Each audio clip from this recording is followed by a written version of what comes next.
नमस्कार, news 1 India देख रहे हैं आप। आपके साथ मैं धर्मराज सिंह। मुख्यमंत्री पुष्कर सिंह धामी देहरादून पहुंचे। धामी ने पूर्व मुख्यमंत्री त्रिवेंद्र सिंह रावत के आवास पर जाकर उनसे शिष्टाचार मुलाकात की है। इस दौरान दोनों नेताओं के बीच हाल में संपन्न हुए चुनाव पर चर्चा हुई है। दोनों नेताओं ने चुनाव में बीजेपी के 60 पार के लक्ष्य पर विश्वास जताया है।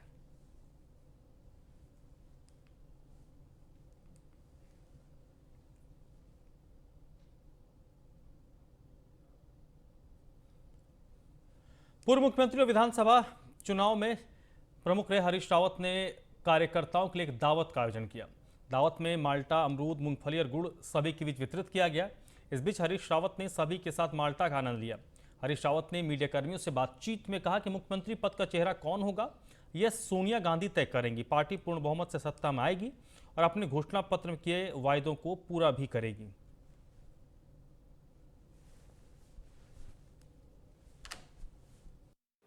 किसी को कोई कंफ्यूजन नहीं है, दोनों बातें यथार्थ हैं।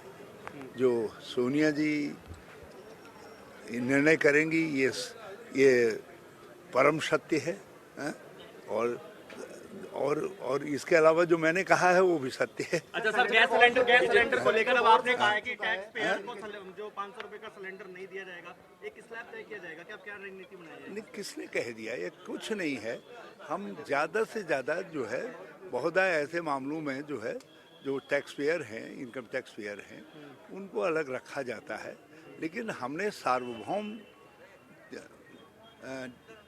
सब्सिडी की बात कही है तो वो करीब सब पर लागू होगी और इससे कोई बहुत बड़ा मैटर नहीं करता है।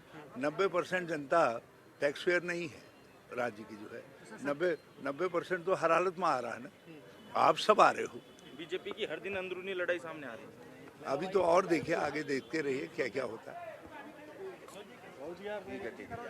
क्या मैसेज देने का कांग्रेस पार्टी के माध्यम से? इसमें कोई मैसेज नहीं है। इसमें सिंपल मैसेज है कि हम उत्तराखंडियत को भूले नहीं है और अपने उत्तराखंड में विधानसभा चुनाव संपन्न होने के बाद अब नेता चुनाव में हुई वोटिंग का अपने अपने हिसाब से आकलन कर रहे हैं। राज्यसभा सांसद और बीजेपी के वरिष्ठ नेता नरेश बंसल ने चुनावी नतीजों को लेकर कई बातें कही हैं। हमारे संवाददाता सुदीप जैन ने उनसे बातचीत भी की है।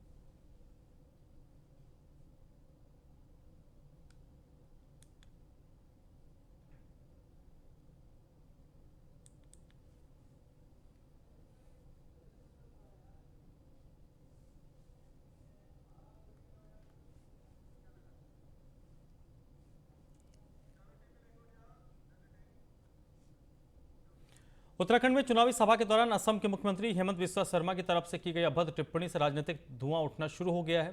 हेमंत बिस्वा ने कांग्रेस के पूर्व राष्ट्रीय अध्यक्ष राहुल गांधी से को लेकर अभद्र टिप्पणी की, जिसका बाद ये बवाल हुआ है। वह प्रदेश प्रवक्ता कांग्रेस ने किक्षा में एक मुकदमा दर्ज करने के लिए तहरीर दी है। 11 फरवरी को चुनाव प्रचार के दौरान हेमंत बिस्वा शर्मा ने किक्षा में बीजेपी उम्मीदवार के पक्ष में संबोधन किया था। अपने संबोधन के दौरान असम के मुख्यमंत्री ने राहुल गांधी को लेकर अभद्र टिप्पणी की थी। असम के मुख्यमंत्री जी ने यही ग्राउंड आप देख रहे हैं, यहीं आके भाजपा प्रत्याशी के प्रचार में ये बात कही राहुल गांधी के लिए। आप कौन सा पिता के बेटे हैं, हमने प्रूफ मांगा क्या? आज बड़ा दुर्भाग्य, एक असम के मुख्यमंत्री अपनी तो तौहीन की गई, उस प्रदेश की भी तौहीन की। इस प्रकार की अपमानजनक टिप्पणी करके अपनी संकीर्ण मानसिकता और पार्टी की क्या मानसिकता ये द्योतक ये दिखाई साफ साफ दिख रहा है। तो मैं इस परिप्रेक्ष्य में एसएसपी उधम सिंह नगर और कोतवाल किच्छा में जाकर मैंने कहा एफआईआर दर्ज करें। एफआईआर दर्ज करने मैंने रिसीविंग ले ली है। मुझे यकीन है एफआईआर दर्ज होगी, उनके खिलाफ जो मुकदमा बनता है। हम ये चाहते हैं ऐसा कोई भी लोकतंत्र में इस प्रकार की अभद्र टिप्पणी जो करता है उसके खिलाफ कठोर कार्रवाई। कालाडूंगी के बजूनिया हल्दू से दर्जनों कांवड़िया हरिद्वार के लिए रवाना हो गए। हरिद्वार से पैदल चलकर शिवभक्त 28 फरवरी को गंगा जल लेकर शिव मंदिर पहुंचेंगे। वहीं 1 मार्च को शिवरात्रि के दिन शिवलिंग पर जल चढ़ाकर पवित्र यात्रा को सफल बनाएंगे।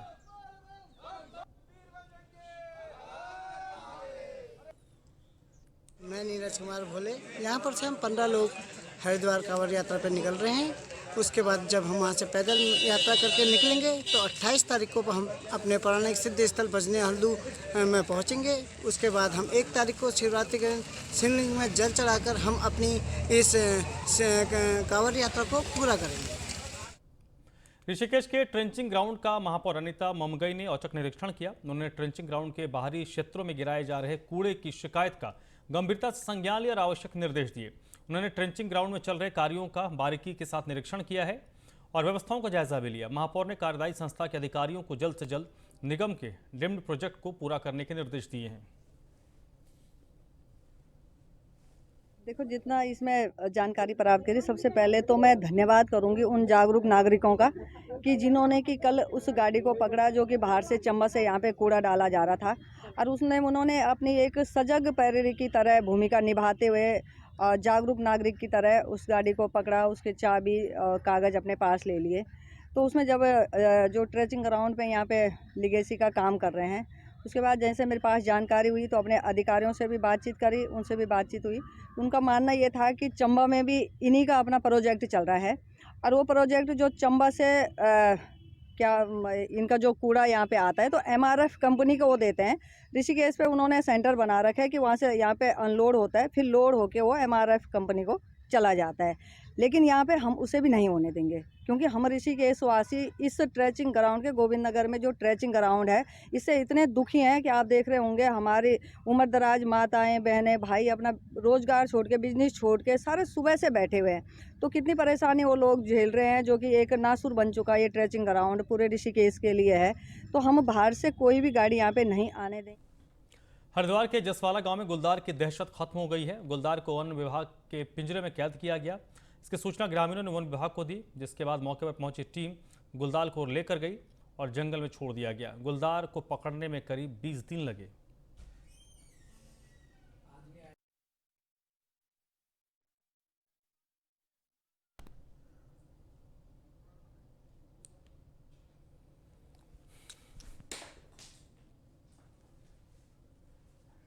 हरिद्वार के जसवाला गांव में एक गुलदार का दहशत था और गुलदार को पकड़ने में वन विभाग को सफलता मिली है। गुलदार को पकड़ने के लिए बाड़ा लगाया गया था जिसमें गुलदार कैद हुआ है। मसूरी में कांग्रेस नेता और प्रत्याशी उपेंद्र थापली ने पत्रकारों से बातचीत की। उन्होंने कहा कि 10 मार्च को आने वाले नतीजे में मसूरी विधानसभा सीट को कांग्रेस भारी मतों से जीत रही है। उन्होंने कहा कि इस बार चुनाव झूठ और सच के बीच होगा। उन्होंने कहा 2017 में जो काम कांग्रेस ने अधूरे छोड़े थे वो काम आज तक पूरे नहीं हुए हैं। वह प्रदेश में डबल इंजन की सरकार और मसूरी के बीजेपी के विधायक गणेश जोशी की तरफ से विकास कार्यों को लेकर मात्र जुमलेबाजी की गई, जबकि धरातल पर कुछ भी नजर नहीं आ रहा।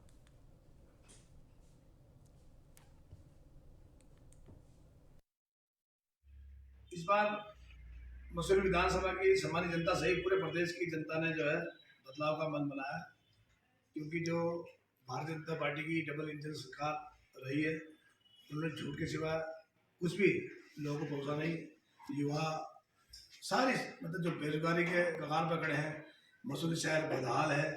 कोई भी चाहे वो होटल्स हो चाहे गरीब लोग हैं, वन टाइम सेटलमेंट की स्कीम लगा लें, पानी की लगा लें, सिविल लाइन की लगा लें, जो कांग्रेस काम छोड़ के गई थी वो वहीं पे वहीं खड़े हैं। उसमें कोई एक नई चीज़ नई उपलब्धि नहीं हुई।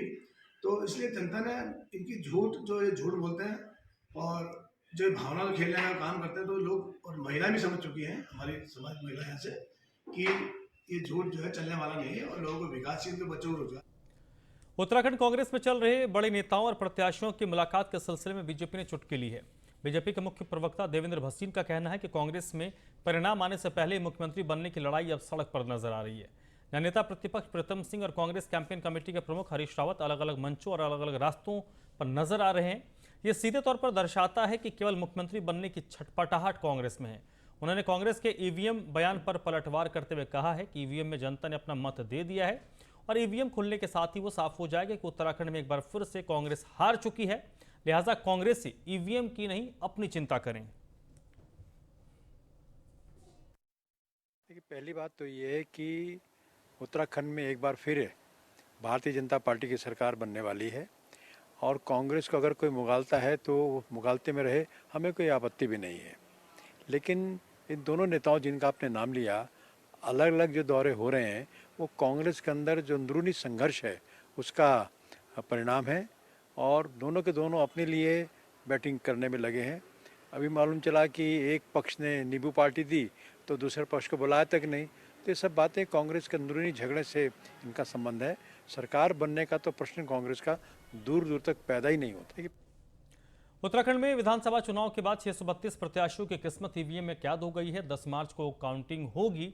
इस बीच सभी ईवीएम मशीनों की कड़ी सुरक्षा करते हुए स्ट्रांग रूम में रखा गया है। इसके अलावा हर स्ट्रांग रूम के अंदर और बाहर सीसीटीवी से निगरानी हो रही है। अपर मुख्य निर्वाचन अधिकारी प्रताप सिंह शाह ने कहा कि बगैर अनुमति के कोई भी अंदर जा नहीं सकता।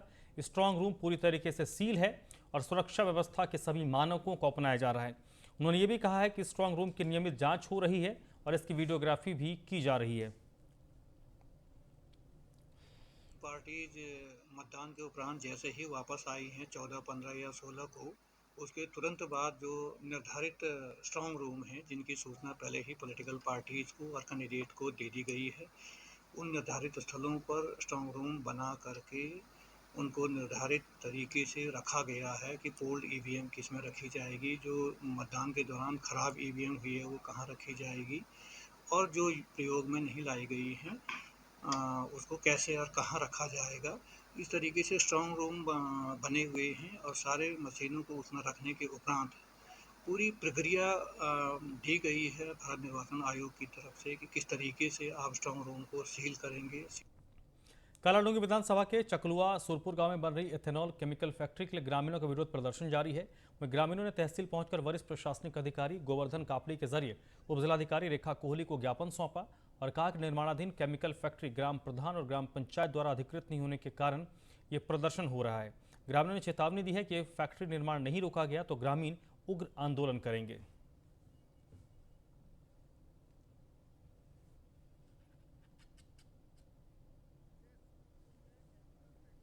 हमारे ग्राम पंचायत रामपुर के सूरपुर गांव में एक केमिकल फैक्ट्री खुल रही है जिसमें ना इसका कोई परमिशन है ना इसका कुछ था। इसने ये काम लगभग 1 दिसंबर से लगभग में शुरू किया है, जिसकी परमिशन इनको 18 जनवरी को मिली हुई है।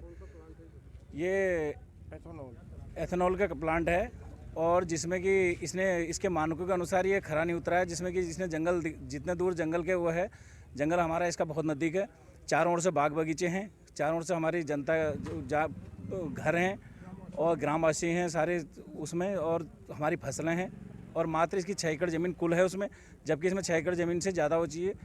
और ये रात को लगभग एडीएम महोदय का हमने 2-3 बार मुआयना कर दिया, विधायक महोदय का करा दिया, लेकिन एडीएम महोदय ने ये कहा था जब तक पूरे मानकों का वो नहीं मिलता है तब तक आप काम स्टार्ट नहीं करेंगे। ये है कि पिछले कई समय से क्षेत्र में एक केमिकल फैक्ट्री का विरोध हो रहा है पूरे क्षेत्र की जनता द्वारा। तो इसमें पहले भी एसडीएम साहब ने मौका मुआयना करने के साथ ही उनमें निर्देश दिए थे कि भैया इसमें जब तक वो नहीं कहेंगे उसमें काम नहीं चालू होगा। वो बीच बीच में जब भी गांव वालों के वहाँ पर नहीं होते हैं रात में उस समय पर वो काम स्टार्ट कर देता है। आज सुबह भी उसने वहाँ पर जब एसडीएम साहब के कहने के बावजूद वो काम स्टार्ट कर रहा है, तो उसमें गाँव वालों ने काम रुकवाया है। आज फिर हमें ये पूरे गाँव वाले यहाँ पर आए हैं, 5 ग्राम सभा के वहाँ पर प्रधान, हमारे क्षेत्र पंचायत सदस्य, सब लोग वहाँ पर और ग्रामीण लोग कोविड का नियमों का पालन करते हुए और आचार संहिता का नियम का पालन करते हुए वहाँ 5-5, 7-7 लोग हर दिन वहाँ पर बैठ रहे हैं हम लोग। तो जब तक ये फैक्ट्री बंद नहीं होगी ग्रामवासियों का इसी प्रकार से धरना विरोध प्रदर्शन चालू रहेगा। ये है कि पिछले कई समय से क्षेत्र में एक केमिकल फैक्ट्री का विरोध हो रहा है पूरे क्षेत्र की जनता द्वारा। फायर सीजन को लेकर नैनीताल जू में वन विभाग के कर्मचारियों को प्रशिक्षित किया गया। इस दौरान विभाग के कर्मचारियों को फायर सीजन के दौरान सूचना के लिए प्रयुक्त होने वाले वायरलेस सेट की बेसिक जानकारी दी गई। डीएफओ टीआर बजूलाल ने बताया कि कर्मचारियों को फायर सीजन के दौरान जंगलों को आग से बचाने के लिए फायर लाइन काटने, ड्रोन समेत इंटरनेट के इस्तेमाल की जानकारी दी गई। उन्होंने बताया कि ग्रामीण क्षेत्र में महिला समूह और युवक मंगल दलों से जंगलों से पिरूल इकट्ठा कर 3 रुपये किलो के हिसाब से खरीदने का प्लान बनाया। इससे ग्रामीण क्षेत्रों के लोगों को रोजगार मिलने के साथ ही जंगलों में पिरूल के कारण लगने वाली आग पर काफी हद तक रोका जा सकता है। फरवरी 15 से लेके जून 15 तक फायर सीजन है हमारा। 100 से ज़्यादा फील्ड स्टाफ आ चुका है, सारी समस्त फॉरेस्ट गार्ड और फ्रंटलाइन स्टाफ है और फॉरेस्ट गार्ड सभी प्रेजेंट है और फॉरेस्टर्स और रेंज ऑफिसर्स भी प्रेजेंट है। तो वायरलेस कम्युनिकेशन से लेके फील्ड में कैसा आग क्विक रिस्पॉन्स से बुझा सकता है, तो उसी के लिए हम ट्रेनिंग दे रहे हैं। पौड़ी में ग्रामीण स्वरोजगार प्रशिक्षण संस्थान की ओर से महिलाओं को आत्मनिर्भर बनाने के लिए प्रशिक्षण दिया गया। आपको बता दें कि स्वयं सहायता समूह से जुड़ी महिलाओं को आत्मनिर्भर बनाने के लिए 13 दिवसीय प्रशिक्षण का आयोजन किया गया था, जिसमें महिलाओं को जूट से बनने वाले हैंडबैग, कैरी बैग बनाने की जानकारी दी गई, जिससे आत्मनिर्भर बनने के साथ साथ उसकी आय में भी वृद्धि हो सके। जैसे कि आज की तारीख में जो प्लास्टिक प्रोडक्ट्स हैं लगभग इन पर बैन भी लग गया है और ये हमारे पर्यावरण के लिए भी अच्छे नहीं है। इसलिए जो जूट बैग है इसका अगर प्रयोग करते हैं तो बहुत अच्छा है। अभी जहाँ हमने ट्रेनिंग दी थी वहाँ पर DRDA द्वारा उनके लिए मशीनें भी उपलब्ध करा दी गई हैं और वो महिलाएं उत्सुक भी हैं, तो उनके पास बाज़ार भी नज़दीक में है, पौड़ी है, उधर श्रीनगर है, उधर कोटद्वार की तरफ भी है। तो उनका भविष्य उनके साथ बातचीत करके लगा कि वो लोग काम करेंगे और अच्छा करेंगे। जूट बैग के प्रशिक्षण के लिए एकत्रित हुए थे और जिसमें अगर हमें जूट बैग बनाना आएगा तो हम अपना व्यवसाय खोल सकते हैं और उसमें लोगों को भी रोज़गार दे सकते हैं, जिससे हम और इससे जागरूकता फैला सकते हैं कि जिस तरह हम अपना रोज़गार कर रहे हैं आप भी वैसे ही करो। और जूट बैग बनाने के लिए हमें 13 दिन थे, क्योंकि मैंने कालाडूंगी में कोटाबाग के निजी विद्यालय की मनमानी का मामला सामने आया है। अभिभावकों ने स्कूल प्रबंधक के खिलाफ मनमानी फी लेने का आरोप लगाया है, जिससे अभिभावकों में भारी आक्रोश देखने को मिल रहा है। वहीं शिक्षा विभाग के अधिकारी से फोन पर बात करने की कोशिश की गई तो उन्होंने फोन तक नहीं उठाया। आपको बता दें कि मामले के बाद विद्यालय में शिक्षकों और शिक्षिकाओं का भाव भी दिख रहा है। फीस बढ़ा दी गई है, इसको लेकर हम काफ़ी गुस्से में हैं, क्योंकि इनकी अपनी मनमर्जी चल रही है। जब सरकार द्वारा आदेश ये है कि सिर्फ ट्यूशन फीस ली जाएगी। हरिद्वार में राजाजी टाइगर रिजर्व के मोतीचूर रेंज में 17 फरवरी को 2 हाथियों के बीच संघर्ष हुआ था। इसमें एक हाथी की मौके पर ही मौत हो गई थी, दूसरा हाथी घायल स्थिति में जंगल चला गया। घायल हाथी का भी शनिवार को छिद्दरवाला के पास नदी में शव मिला है। घटना के बाद मोतीचूर रेंज में तैनात अधिकारियों और कर्मचारियों की कार्यशैली पर सवाल खड़े हो रहे हैं। मोतीचूर रेंज में 50 से अधिक कर्मचारी होने के बावजूद आखिरकार घायल हाथी को ढूंढा नहीं गया। अगर ये घायल हाथी वक्त पर मिल जाता, उसको इलाज होता तो शायद इस हाथी की जान बच सकती थी।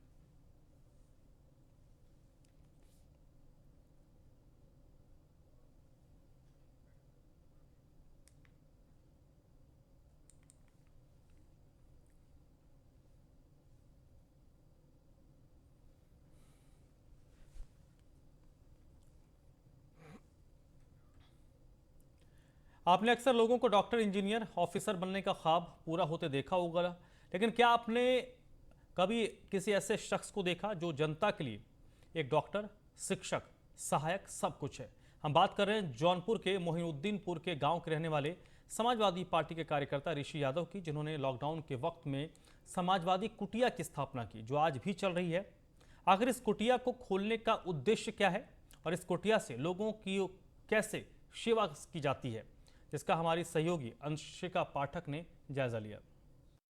अनेकता में ही एकता है, हमारा देश महान है और हमारे देश का नाम भारत है। जी हाँ, हमारे इस खास कार्यक्रम में इस वक्त हम मौजूद हैं जाफराबाद में, और जाफराबाद में एक ऐसा गांव है जहां पर बहुत ही ज़्यादा अलग तरीके से कहा जा सकता है कि जिसे सोचा भी नहीं जा सकता। जी हाँ, एक ऐसी कुटिया चलती है जहां पर समाजवादी कुटिया, इस कुटिया का नाम है, जहां पर तमाम वैसे बच्चे आते हैं जो पढ़ाई लिखाई, कपड़े, इन सारी चीज़ों के लिए अफोर्ड नहीं कर सकते, लेकिन एक ऐसे व्यक्ति जिन्होंने अपनी पढ़ाई तो पूरी की, लेकिन ना डॉक्टर का सोचा, ना इंजीनियर का सोचा, ना कोई ऑफिसर बनने के लिए सोचा, बल्कि इन्होंने एक सोशल वर्कर के रूप में अपने आप को बनाया और ये अब ये सोशल वर्क करते हैं। आप मेरे पीछे जितने भी बच्चे देख रहे हैं, ये बच्चे समाजवादी कुटिया के हैं और यहाँ पर ये बच्चे ऐसे ही आते हैं, प्रेयर करते हैं, पढ़ते हैं और यहाँ पर इन्हें निःशुल्क खाने के लिए बिस्किट, दूध, एप्पल, कोई भी फ्रूट इनको यहाँ पर दिया जाता है। ये वो बच्चे हैं जो पढ़ नहीं सकते हैं बड़े बड़े स्कूलों में जाकर, ये वो बच्चे हैं जिनके इलाज के लिए घर वालों के पास पैसे नहीं है, लेकिन एक ऐसे व्यक्ति जिनके बारे में हम थोड़ी देर पहले ही आपसे जिक्र कर रहे थे, जिनको कोई बहुत बड़ा प्रोफेशन नहीं चुनना था, वो एक सोशल वर्कर के रूप में अपने आप को यहाँ पर रखे हुए हैं। ऋषि यादव का जिक्र हम कर रहे हैं और ऋषि यादव लॉकडाउन के समय से ही इस समाजवादी कुटिया को चला रहे हैं और ऋषि यादव यहाँ पर जितने भी बच्चे हैं उन्हें बुलाते हैं, कपड़े देते हैं, खाने से लेकर इनकी सारी जो फैसिलिटीज है उनकी जिम्मेदारी लेते हैं। फिलहाल ये बच्चे प्रेयर कर रहे हैं, लेकिन इस बीच थोड़ा बातचीत हम ऋषि यादव से करेंगे। ऋषि यादव, बहुत स्वागत है न्यूज़ 1 इंडिया पर। बहुत बहुत आपका धन्यवाद। आपने कभी ये नहीं सोचा पढ़ लिख कर कि डॉक्टर बनना है, ऑफिसर बनना है, इंजीनियर बनना है, एक सोशल वर्कर के रूप में खुद को ढालना आपका ये निर्णय था वो कैसे आया? जैसा कि मैं आपको सबसे पहले मैं आपका धन्यवाद देना चाहता हूं जो आज इस ग्रामीण क्षेत्र में कोरोना काल के पहले समय से चल रही समाजवादी कुटिया पे आप आए, प्रमुखता से खबर को दिखा रहे हैं, आपका बहुत बहुत धन्यवाद। जैसा कि मैं आपको बताना चाहता हूं, जब पूरा विश्व कोरोना जैसी वैश्विक महामारी से जूझ रहा था, उसी समय समाजवादी पार्टी के राष्ट्रीय अध्यक्ष माननीय श्री अखिलेश यादव जी ने अपने कार्यकर्ताओं से आह्वान किया था, आपके अगल बगल गरीब परिवार का कोई भी परिवार भूखा नहीं सोना चाहिए। उसी दौरान मैंने जब विकट परिस्थिति में मैंने बल्टा के माध्यम से गाँव जाकर गरीब बच्चों को दूध पिलाने का काम शुरू किया था। शासन प्रशासन के दबाव के कारण उन्होंने दबाव बनाया कि आप घर से बाहर नहीं निकल सकते। उसके बाद मैंने अपने खेत में बनी एक कुटिया, जिसपे हम लोग एक झोपड़ी थी जो क्योंकि हम लोग निम्न परिवार से आते हैं, उस झोपड़ी को समाजवादी कुटिया का नाम देके हमने उन बच्चों को उनके बच्चों को उनके परिवार वालों को आमंत्रित किया कि कल से मैं अपना जो चीज़ें मैं गाँव में बल्टे के माध्यम से घूम के देता हूँ, इसको मैं यहीं पर बैठ के लोगों को वितरित करूँगा। तो अगले दिन से उन लोगों ने यहाँ पे समाजवादी कुटिया पे धीरे धीरे आना शुरू कर दिया। मैं यहाँ पे दूध, बिस्कुट, फल जो भी चीज़ें होती थी उस समय मैं अवेलेबल कराना शुरू कर दिया लोगों को, और धीरे धीरे यह कारवां बढ़ता गया। इस तरह बढ़ता गया कि माननीय श्री अखिलेश यादव जी फ़ोन करके बधाई दिए हैं, हम लोगों को बच्चों से वीडियो कॉलिंग के माध्यम से बात किए हैं। कहीं ना कहीं उनका प्रेम आशीर्वाद जो इस तरह से बढ़ता गया, और मैं एक कार्यकर्ता हूँ समाजवादी पार्टी का, इसलिए मैंने इस तरह का मेरा काम है कि समाज को सभी पंक्ति में बैठे गरीब असहाय लोगों की मदद करना ही सच्चा समाजवाद है। और मैं अपने कार्य को इस तरह प्रमुखता से मैं आज तक कर रहा हूँ। आज लगभग मार्च 2020 से यह कार्य मैं कर रहा हूँ। बच्चों को निःशुल्क दूध, बिस्कुट, फल जो भी चीज़ें होती है, निःशुल्क शिक्षा के साथ कापी, किताब, पेन, सारी चीज़ें समाजवादी कुटिया से यहाँ उनको अवेलेबल कराया जाता है। बहुत साधारण और बहुत सरल रहन सहन है, और जैसे बड़े बड़े स्कूलों में जाते हैं बच्चे, पढ़ते लिखते हैं, लेकिन उससे कई ज़्यादा अच्छी फैसिलिटीज़ इस कुटिया में बच्चों को मिलती है। बुक्स से लेकर इनके कपड़े और इन्हें खाने पीने की जो सारी व्यवस्था है, सारी चीज़ें दी जाती है। अब आप देखेंगे प्रेयर के बाद तमाम बच्चे यहाँ अपनी अपनी सीट पर बैठ गए हैं और यहाँ वो बैठकर पढ़ते हैं। जो ब्लैक बोर्ड आप देखेंगे उस तरफ, ब्लैक बोर्ड में यहाँ पर मास्टर जी लिख कर इन्हें पढ़ाते हैं बाकायदा और समझाते हैं इनके सब्जेक्ट्स को लेकर। थोड़ा बातचीत करने की कोशिश करेंगे बच्चों से कि उन्हें कैसा लगता है, क्या पढ़ते हो यहाँ पर, कैसा लगता है? हम लोग को अच्छा लगता है पढ़ने में। डीसी भैया और अखिलेश भैया मिलकर हम लोग को पढ़ाने की बहुत इच्छा करते हैं। बोलना चाहती हूँ कि यहाँ बहुत अच्छी पढ़ाई होती है और दूध बिस्कुट मिलता है। आप बताइए कि आपने तो राष्ट्रीय अध्यक्ष जी से बातचीत भी की है, क्या बोला उन्होंने, आपको कैसा लगता है? उन्होंने वादा किया था कि कुटिया मिलने ज़रूर आएंगे हम लोग, वो हम लोग से वादा किए थे, हम लोग उनका इंतज़ार कर रहे हैं। अच्छा, यहाँ पर कैसे पढ़ाई होती है? आप लोग आते हैं, प्रेयर करते हैं, उसके बाद क्या करते हैं? प्रेयर करके हम लोग यहाँ पढ़ने बैठ जाते हैं, तब जो नहीं आता है गुरुजी से पूछ लेते हैं, गुरुजी बताते हैं, फिर हम लोग पढ़ते हैं। मैंने सुना कि ऋषि यादव जो है ये हमारे पढ़ाए हुए छात्र हैं, तो ये जो है कहे कि सर जो है हम लोग मिल करके एक कुटिया का निर्माण कर रहे हैं, समाजवादी कुटिया, और उसमें जो है थोड़ा सहयोग की ज़रूरत है। तो हम उसी दिन से ये संकल्प ले लिया कि 2 घंटे, 3 घंटे, 4 घंटे जितना भी समय हमारे पास रहेगा, मैं फ्री सेवा यहाँ पर जो है आकर दूंगा और बच्चों को पढ़ाऊंगा।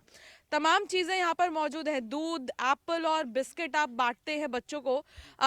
सवाल ये मन में आता है देखकर लोगों के कि फंड कहाँ से आता है, तो मैं ये आपसे पूछना चाहती हूँ आप कैसे मैनेज करते हैं? जैसा कि मैं आपको बताना चाहता हूँ, मैं एक समाजवादी पार्टी का कार्यकर्ता हूँ और हमारे नेताजी आह्वान किए थे अपने कार्यकर्ताओं, जिस कार्यकर्ता की जितनी क्षमता, अपनी क्षमता के अनुरूप लोगों की मदद करे। इस बुलेटिन में फिलहाल इतना ही।